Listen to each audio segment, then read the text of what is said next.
আজি যিহেতু পহিলা মাঘ আৰু পহিলা মাঘৰ পুৱা দেখিবলৈ পোৱা গৈছে নামঘৰ সত্ৰসমূহত পুৱাৰ ভাগৰ পৰাই যথেষ্ট লোকৰ সমাগম ঘটিছে। দৰ্শনাৰ্থীসকল আহিছে, আহি শৰাই নৈবেদ্য আগবঢ়াই সেৱা ধোৱা পৰিলক্ষিত হৈছে। আমাৰ যোৰহাটৰ ঢেকীয়াখোৱা বৰনামঘৰ যিভাগ নামঘৰলৈ 12টি মাহেই যথেষ্ট লোকৰ সমাগম ঘটে, কিন্তু এই বিহু বা বছৰৰ পহিলা দিনটোৱেই হওক যথেষ্ট পৰিৱেশটো অলপ সুকীয়া হৈ পৰে। আজি পহিলা মাঘৰ দিনটোতো দেখিবলৈ পোৱা গৈছে ঢেকীয়াখোৱা বৰনামঘৰলৈ পুৱাৰ ভাগৰ পৰাই যথেষ্ট লোকৰ আগমন ঘটিছে। যিহেতু পহিলা মাঘৰ দিনা নামঘৰত শৰাই নৈবেদ্য আগবঢ়াই সেৱা লৈ নিজৰ লগতে ঘৰখনৰ সমাজখনৰ কল্যাণ কামনা কৰে সকলোৱে। আৰু খাজুৰিবাৰীৰ পৰা আহিছো, যোৰহাটৰে হয়। বিহুৰ দিনা পুৱা নামঘৰৰ পৰাই আৰম্ভ নেকি? হয়, নামঘৰৰ পৰাই আৰম্ভ। কালি আমি যিহেতু ওচৰৰ নামঘৰতে সেৱা ললো, আজি ইয়ালৈ আহিছো আৰু আপোনালোকৰ চেনেলৰ যোগেদি সমূহ অসমবাসী ৰাইজলৈ নৱবৰ্ষ তথা ভোগালী বিহুৰ আন্তৰিক শুভেচ্ছা জ্ঞাপন কৰিছো। ভালে থাকক, সকলোৰে ভাল হওক। নিশ্চয়, আপোনালৈও আমি ওলগ জনাইছো, বিহুৰ শুভেচ্ছা জনাইছো। এয়া হৈছে ঢেকীয়াখোৱা বৰনামঘৰৰ ভিতৰ চোৰাৰ পৰিৱেশ। মই অকণমান আপোনাৰ ওচৰলৈকে আহিছো, বিহুৰ ওলগ জনাইছো। আজি নামঘৰৰ পৰাই আৰম্ভ হ'ব নেকি? সঁচাকৈ অসমীয়া বিহু ওলগ জনাইছো আপোনালোকলৈ। আমি নামঘৰৰ পৰাই আজি প্ৰথম বিহু আৰম্ভণি কৰিছোঁ। সকলো ৰাজ্যবাসীলৈ বিহুৰ শুভেচ্ছা জনালোঁ। আপোনাক সেৱা ধৰিছো। আজি পহিলা মাঘ, বিভিন্ন প্ৰান্তৰ পৰা দৰ্শনাৰ্থীসকল আহি সেৱা ধৰিছে। ভাল লগা কথা। খুব ভাল লাগিছে। যোৱা কালিৰে পৰাই বৰ্তমান আমাৰ বৰনামঘৰত যিখিনি ৰাইজৰ পৰিস্থিতিৰ অৱস্থা হৈছে, এই পৰিস্থিতি সঁচাকৈ বৰ অতুলনীয়।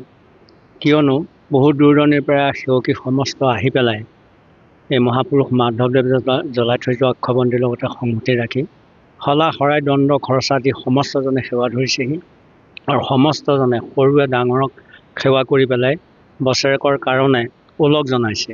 বছৰটো যাতে সমস্তৰ প্ৰতি সুখে শান্তিৰে ভগৱন্তই পাৰ কৰক, কোনোদিনে কোনো বিপদ আপদ আলহীসকল নহওক বা নহওক, আৰু তেৰাসৱে আহি যি কামনা লৈ ভগৱন্তৰ চৰণত মহাপুৰুষ মাধৱদেৱ জ্বলাই থৈ যোৱা অক্ষবন্তিৰ লগতে সংগতি ৰাখি সেৱা লৈছে। প্ৰভু ভগৱন্ত সুপ্ৰসন্ন তেৰাসৱৰ মনৰ বাঞ্ছাখিনি পূৰণ কৰক।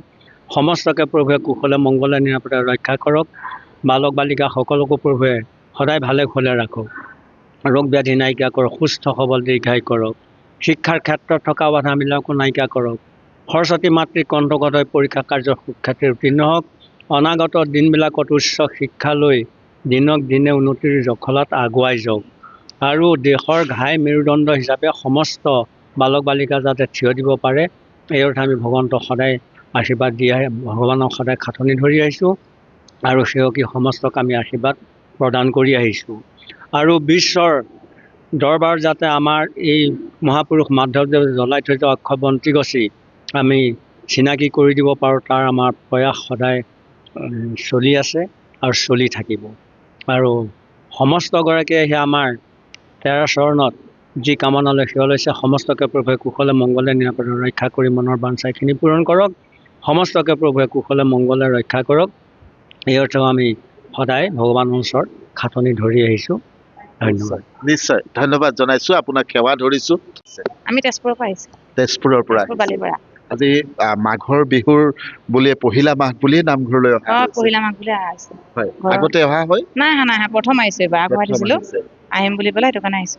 ভাল লাগে নামঘৰলৈ আহি? হয়, ভাল লাগে। হয়নে? নিশ্চয়। আপুনিও তেজপুৰৰ পৰাই আহিছে? বালিৰ পৰাৰ পৰা আহিছে? হয়, মই আহিয়ে থাকো বাৰু। নামঘৰলৈ আহি ভালে লাগে। নামঘৰ আজি প্ৰথম মাঘ আৰু হয় আহিলো। বিহুৰ ওলগ জনাইছো আপোনালোক থাকিল বিহুৰ ওলগ। নিশ্চয় নিশ্চয় ধন্যবাদ জনাইছো। এনেধৰণে বিভিন্ন প্ৰান্তৰ পৰা দৰ্শনাৰ্থীসকল আহি ঐতিহাসিক ঢেকীয়াখোৱা বৰনামঘৰত পহিলা মাঘৰ দিনটোত আহি তেওঁলোকে শৰাই নৈবেদ্য আগবঢ়াই বছৰটো কুশল কামনা কৰিছে আৰু অপায় অমংগল অসূয়া অপ্ৰীতি দূৰ হৈ সমাজত শান্তি বৰ্তি থকাৰ কামনা কৰি এনেধৰণে দৰ্শনাৰ্থীৰ ভিৰ দেখিবলৈ পোৱা গৈছে। আপুনি বিচৰা বাতৰি পাব কেৱল নিউজ 18 এপত। নিউজ 18 এপ ডাউনলোড কৰিবলৈ স্কেন কৰক এই QR কোড। গুগল প্লে ষ্টৰতো পাব এই নিউজ 18 এপ।